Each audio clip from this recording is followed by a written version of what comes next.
guys, so today I'm going to teach you how to do tea dyeing, and like I said, we're going to tea dye this upholstery stuffing that I'm going to be using as the rope for my rigging for my bustled sail.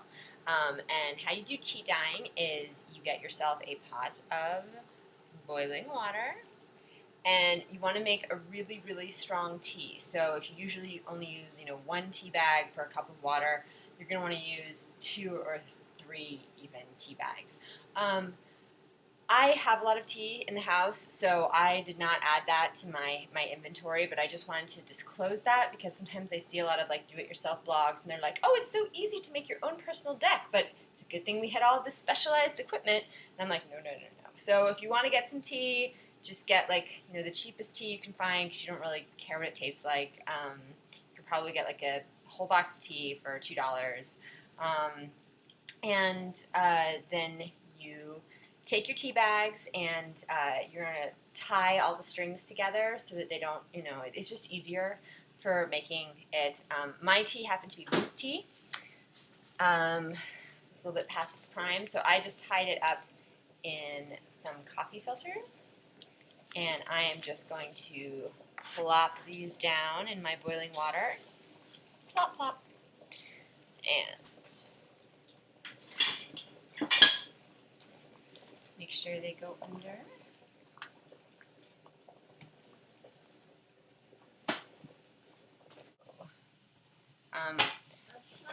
So I'm going to let this boil for about 15 minutes, 10 to 15 minutes, and then I'll put my rope in. And the next time you see this, it'll be nice and brown.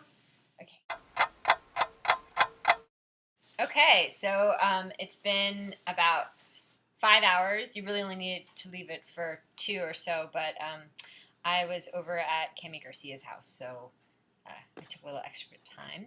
And here you can see that is the rope as it ended up, all nice and brown.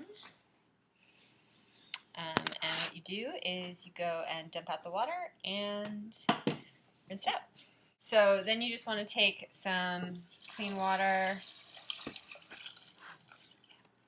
then just sort of rinse it out a little bit so you don't get tea all over the place on everything.